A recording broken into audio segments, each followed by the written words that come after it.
Your time has come at last, dear reader. While we began this tale long ago, we hope it is yours to finish. But this story is not yours alone. No, it is tied to another. And the journey you take together could change the fate of both our worlds. Shall we begin?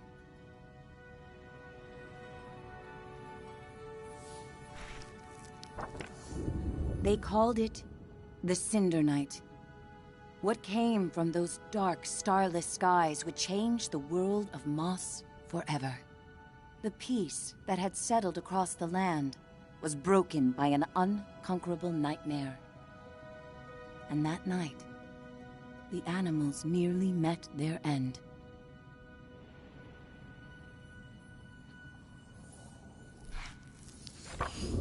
First, they killed the king.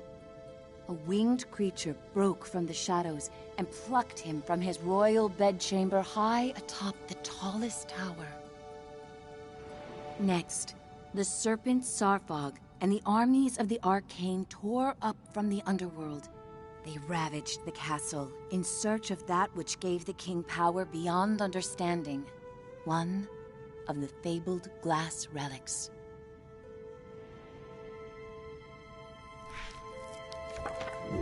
The King's Guard fought bravely, but the castle soon pulsed with the Arcane's evil. Every room was gutted, every statue, tapestry, and adornment hexed. But the glass was never found. Even the reclusive sprites set aside their differences on that fated night.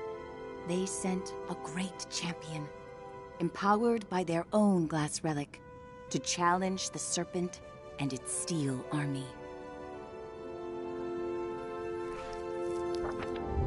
Meanwhile, Sir Argus, commander of the King's Guard, led the survivors west through a temple long abandoned by their ancestors and far away from their newly risen enemies. It was an arduous escape. Finally, after passage beneath the impassable mire, they found refuge in a clearing hidden safely in the trees.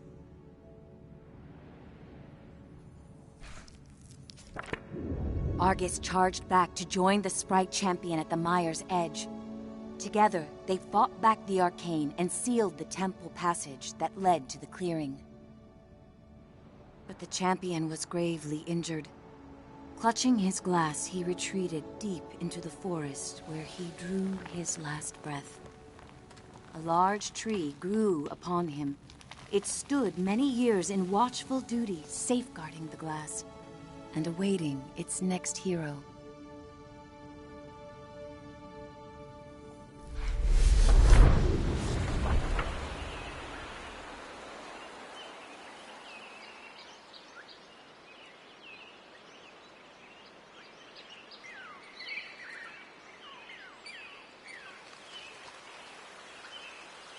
That hero, albeit an unlikely one, did arrive at a time she'd be needed most.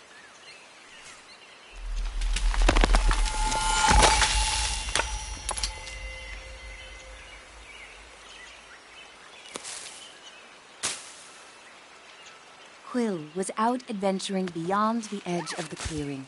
Dusk was creeping in, but she wondered what she might find if she went just a little farther.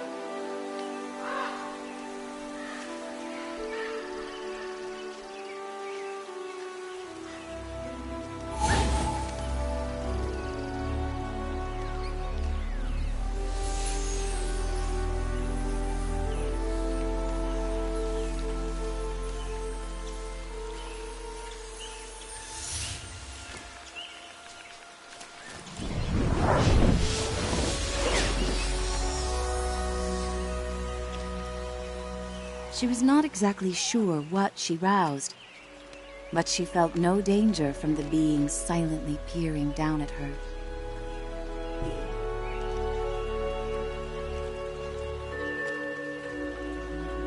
Quill had to hurry. The village gates would soon close, and night would follow.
Night, her uncle often warned, was when danger was most present.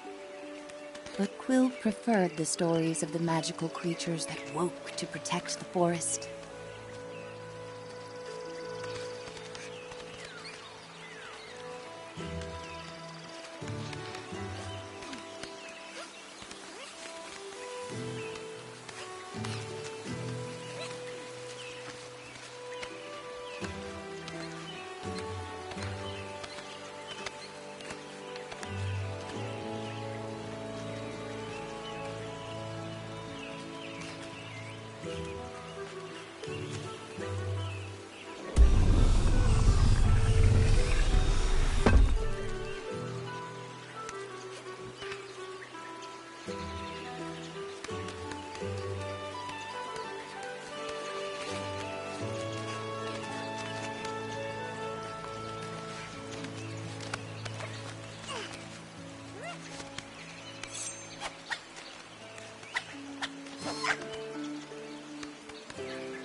Thanks to her new friend, Quill had saved priceless grains from the hourglass.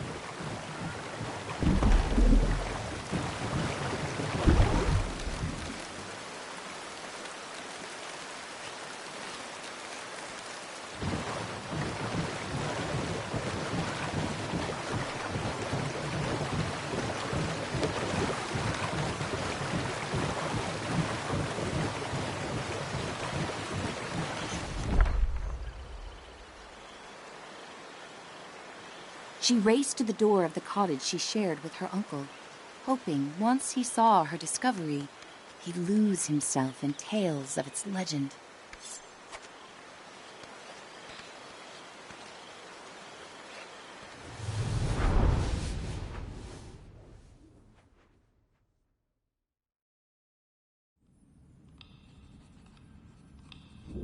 Uncle Argus was watching the evening light dim when Quill burst through the front door of their cottage.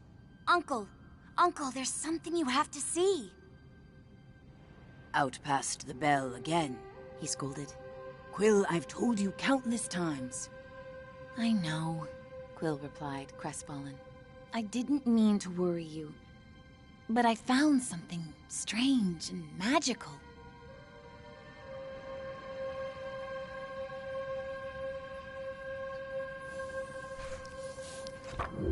Quill's hands trembled as she showed him the glass. What is it? She asked. A look of panic spilled over her uncle's stoic exterior. Where did you find this? Roared Uncle Argus. Quill had never seen her uncle so shaken.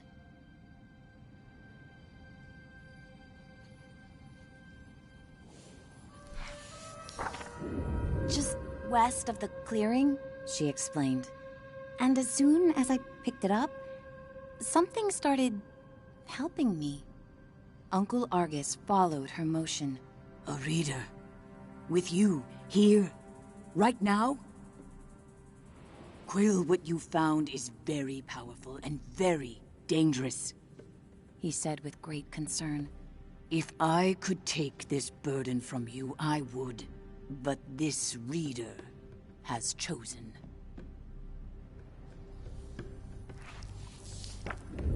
Even with the moon full and bright, I must go right away. Quill pressed.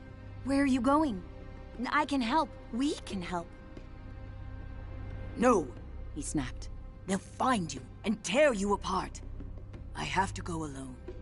It is for your own safety and for everyone here in the clearing. His long, heartfelt hug told her he was heading for danger.